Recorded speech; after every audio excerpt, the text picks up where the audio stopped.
گزرنے کا پتہ نہیں چلتا، عمر گزرنے کا پتہ ہی نہیں چلتا، بندہ قبر کا مہمان بن جاتا ہے۔ بندہ کس کا مہمان بن جاتا ہے؟ قبر کا مہمان بن جاتا ہے۔ میرے بھائیو دوستو، ذی الحجہ کے دنوں کو قیمتی بنا۔ کوئی ہوگا جو شاد و نادر روزہ رکھتا ہوگا، راتوں کو اٹھ کر عبادت کرتا ہوگا۔ آج تو جوان نسل کے دین تو قریب سے بھی نہیں گزر رہا، قریب سے نہیں گزر رہا۔ چاروں طرف گمراہی ہے، چاروں طرف فحاشی اور یعنی آج گناہ چاروں طرف عام ہے۔ اللہ اور اس کے رسول کے حکمرانوں کو ٹھکرایا جا رہا ہے۔ قُلْ إِنَّ صَلَاتِي وَنُسُكِي وَمَحْيَايَ وَمَمَاتِي لِلَّهِ رَبِّ الْعَالَمِينَ۔ اے رب کہہ دیجئے کہ میری قربانی، میرا جینا مرنا، میری نماز، میری ساری عبادات کس کے لیے ہے؟ اللہ کے لیے ہے۔ یہ جتنی ہم عبادات کرتے ہیں اس کو اللہ کو راضی کرنے کے لیے کرتے ہیں۔ اگر یہ دکھاوے کے لیے ہے تو عبادات منہ پہ مار دی جاتی ہیں۔ تو ذی الحجہ کے ان دنوں کی یہ فضیلت بیان کی جا رہی ہے۔ ہمیں چاہیے کہ ہم روزے رکھیں، اور یہ جو 9 ذی الحجہ کا روزہ ہے، یہ یوم عرفہ کا دن ہے۔ اس کا دن ہے حاجی عرفات کے میدان میں ہوتے ہیں۔ یہ حج کا رکن اعظم ہے، عرفات کے اندر رکنا رکن اعظم ہے۔ حاجی رو رو کر حضرت آدم علیہ السلام نے بھی اسی عرفات کے میدان میں رو رو کر اللہ سے دعائیں مانگی تھی۔ حضرت ابراہیم علیہ السلام نے بھی، حضرت اسماعیل علیہ السلام سے نے بھی، اور ان کی سوچ سے پیدا ہونے والے سید الاولین والآخرین حضرت محمد مصطفیٰ صلی اللہ علیہ وسلم نے بھی اسی عرفات کے میدان میں رو رو کر اللہ سے اپنے گناہوں کی معافی مانگی۔ اللہ معاف فرما دے، اللہ معاف فرما دے۔ اسی عرفے کے دن 9 ذی الحجہ کا جو بندہ روزہ رکھتا ہے، سنو، جو عرفہ کے دن کا روزہ رکھتا ہے، اللہ اس کے پچھلے 1 سال کے اور اگلے سال کے بھی جو گناہ ہوں گے وہ بھی سارے اللہ معاف کر دے۔ یاد رکھو، یہ جو فضیلت والی حدیث ہیں ان سے صرف صغیرہ گناہ معاف ہوتے ہیں، کبیرہ گناہ معاف نہیں ہوتے، نہ ہی حقوق العباد کے درجے میں جو چیزیں آپ کے حقوق العباد کے درجے میں وہ بھی معاف نہیں ہوتی۔ اگر آپ نے کسی کی غیبت کی، جا کر اس سے معافی مانگو، کسی کا حق غصب کیا، جا کر اس کو حق واپس کرو، کسی کے ساتھ زیادتی کی ہے، جا کر اس سے معافی مانگو، کسی بہن کو میراث سے محروم کیا، جا کر اس کو دو۔ یہ حقوق العباد کے درجے میں ہے۔ اللہ بندوں کے جب تک بندوں کے حق ادا نہیں کرو گے اللہ معاف نہیں کرے گا۔ قبر کی تنگی سے پناہ مانگو، قبر کی وحشت سے پناہ مانگو، قبر کی اندھیر نگری سے پناہ مانگو۔ رب محمد کی قسم، اس اندھیری کوٹلی میں چھوڑ کر سب واپس آ جاتے ہیں۔ 3 دن کے بعد سب غم بھول جاتے ہیں۔ اللہ کے نبی صلی اللہ علیہ وسلم کے تعلیمات پہ عمل کرو، ذی الحجہ کے ان دنوں کو قیمتی بناؤ۔ آج نبی کی امت گمراہی کے راستے پر ہے، آج نبی کی امت گناہوں کے راستے پر ہے، آج نبی کی امت قربانی کا مسئلہ جو بیان کرو، صحیح ہے تو مولوی بیان کرے گا، یہ تو ملاؤں کی ذات ہے، یہ تو جی جناب آج منکرین حدیث، کامریڈ، قوم پرست، حرام پرست، لادین، سیکولر لوگ، یہ جی وقت کا ضیاع ہے، اتنے جانور ذبح کر دیے جاتے ہیں۔ جب اللہ اور اس کے رسول کا حکم آ جائے، قربانی ہمیں یہی سکھاتی ہے کہ ہم نے عقل کے گھوڑے نہیں دوڑانے، ہم نے حکمت مصلحت اختیار نہیں کرنی، ہم نے اس پہ عمل کر کے دکھانا ہے، ہم نے اس پہ، یہ ہے قربانی کا فلسفہ۔ حضرت ابراہیم علیہ السلام کو خواب میں دکھایا گیا، حکم دیا کہ اپنے بیٹے کو ذبح کرو، اور نبی کو خواب میں جو چیز بتائی جائے وحی کے درجے میں ہوتی ہے۔ حضرت ابراہیم علیہ السلام نے پلٹ کر نہیں کہا ربا بیٹے کو ذبح کرو، ربا اس کا جرم اور قصور کیا ہے، ربا کس حکمت و مصلحت کے تحت، کس قانون اور ضابطے کے تحت، کس پیمانے کے تحت اپنے بیٹے کو ذبح کروں، پلٹ کر نہیں کہا یا بنی انی ارا فی المنام انی اذبحک، اے میرے بیٹے میں نے خواب میں دیکھا ہے کہ میں تجھے ذبح کر رہا ہوں۔ آگے بھی نبی کا بیٹا نبی تھا، نبی کا بیٹا نبی تھا جس کے سلب سے نبی علیہ السلام پیدا ہوئے۔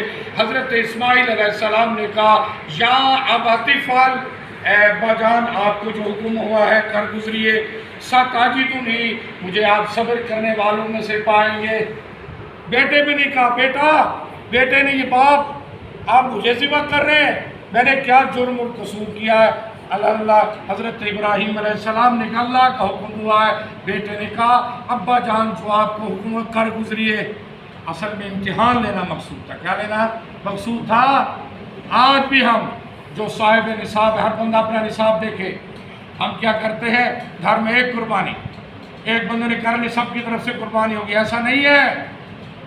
جس کے پاس 1,47,000 روپے ہے، درخواستی سے مسئلہ سن کے جاؤ، 52.5 تولے چاندی کی قیمت، چاندی کا 1 تولہ 2700 روپے کا ہے، 1,45,000 یا 47,000 جس کے پاس ہے اس پہ قربانی واجب ہے۔ اس لیے تو گھر میں پھر پریشانی آتی ہے، بے اطمینانی آتی ہے جو قربانی نہیں کرتے۔ 15,000 کو دیکھ رہے ہو، 20,000 کو دیکھ رہے ہو، اللہ کا حکم ہے قُلْ إِنَّ صَلَاتِي وَنُسُكِي وَمَحْيَايَ وَمَمَاتِي، اللہ کے لیے 15,000 تمہارے لیے ہے۔ میں آج کوئی دوست مانگنے آ جائے اس کو دے دیتے ہو، آج لاہور کا پروگرام ہو جائے ابھی 20,000 کا انتظام ہو جائے گا۔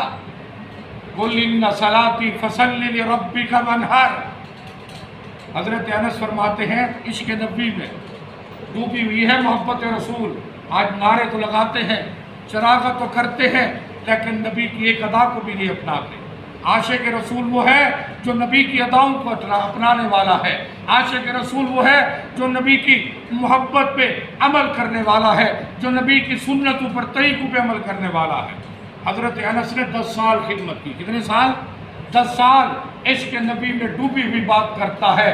فرماتا سنو حدیث، قال کان النبی صلی اللہ علیہ وسلم، فرمایا یوزحی بکبشین، فرمایا کہ اللہ کے نبی صلی اللہ علیہ وسلم 2 میڈے ذبح کیا کرتے تھے۔ میں بھی اسی محبت میں، میں بھی اسی عشق میں، میں بھی اسی ادا پہ عمل کرتے ہوئے میں بھی 2 میڈے ذبح کیا کرتا تھا۔ کہو سبحان اللہ۔ سبحان اللہ۔ یہ جو دن ہے عبادت کے دن اور قربانی کے دن ہے۔ 10 ذی الحجہ کو حضرت اماں عائشہ صدیقہ جو کائنات کی اماں ہے، جو تیری میری اماں ہے، سید عائشہ صدیقہ رضی اللہ تعالیٰ عنہ فرماتی ہے کہ 10 ذی الحجہ کو جو اللہ کو محبوب عمل ہے، جو اللہ کو پیارا عمل ہے، وہ قربانی کا عمل ہے۔ کس کا عمل ہے؟ قربانی کا عمل ہے۔ 10ویں ذی الحجہ کو اور عمل قبول نہیں، صرف قربانی کا عمل۔ فرمایا کہ یہی جانور جو اس کو تم ذبح کرتے ہو، یہ اپنے سینگوں کے ساتھ، اپنے کھروں کے ساتھ، اپنے بالوں کے ساتھ آئے گا، سفارش کرے گا، ذبح بھی تم نے کیا، سفارش کرے گا یہ جانور، اللہ اس نے تیری رضا کے لیے مجھے ذبح کیا تھا، اس کو معاف کر دے، اس کو معاف کر دے۔ فرمایا کہ قربانی کے جانور کا گوشت زمین پہ بات پہ گرتا ہے، اللہ کو تمہارے گوشت کی ضرورت نہیں، اللہ کو تمہارے خون کی ضرورت نہیں، اللہ تو دلوں کو دیکھتا ہے، آیا کہ یہ میرے حکم پہ عمل کرتا ہے کہ نہیں کرتا۔ کیا اللہ کو تمہارے گوشت کی ضرورت ہے؟ نہیں ضرورت۔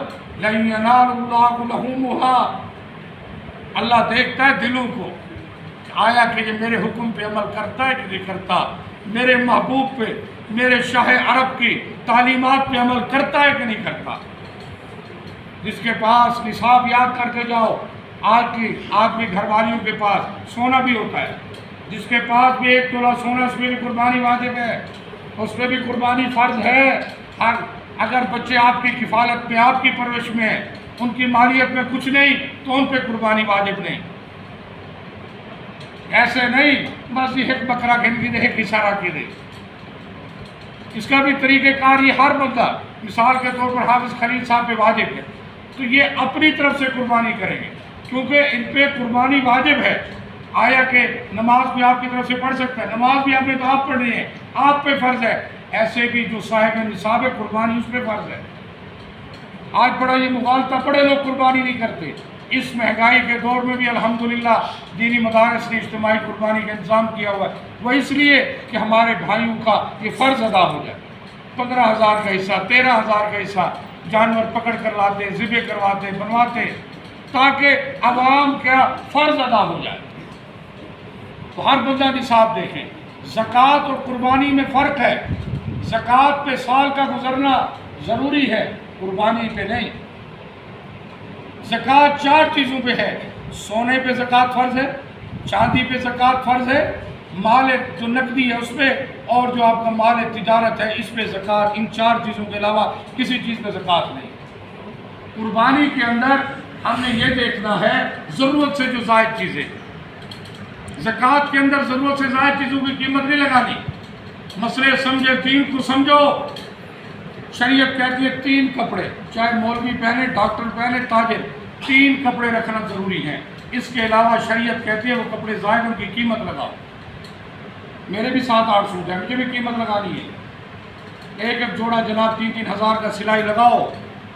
ضرورت سے زائد جو گھر میں پڑتا ہے ان کی قیمت. بسترے پڑے ہیں، جو چیزیں استعمال میں نہیں ہیں، چاہے آلات حرب ہے، ایسے کوئی پلاٹ آپ کا پڑا ہوا ہے، وہ آپ اس میں زکوٰۃ نہیں ہے، لیکن اس پلاٹ کی قیمت لگاؤ گے. اگر اس کی قیمت 52.5 تولے یعنی 1,47,47 ہزار کے برابر ہو جائے یا اس سے زائد، اس پہ قربانی واجب ہے. مسئلہ سمجھ میں آ گیا نا جی.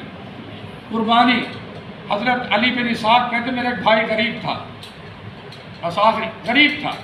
میں نے اسے کہا تجھ پہ تو قربانی واجب نہیں ہے، تو ہر سال ایک بکری خریدتا ہے. کہا کہ میں نے ہر حال میں قربانی کرنی. اس قربانی کی وجہ سے مجھے بڑے فوائد و ثمرات ملتے. وہ فوت ہو گیا. فرمایا کہ حضرت امام ہے احمد بن اسحاق، کہا کہ میں نے 2 رکعت صلاۃ الحاجہ پڑھی، اللہ سے مانگا اللہ مجھے خواب میں اپنے بھائی کے احوال تو بتا.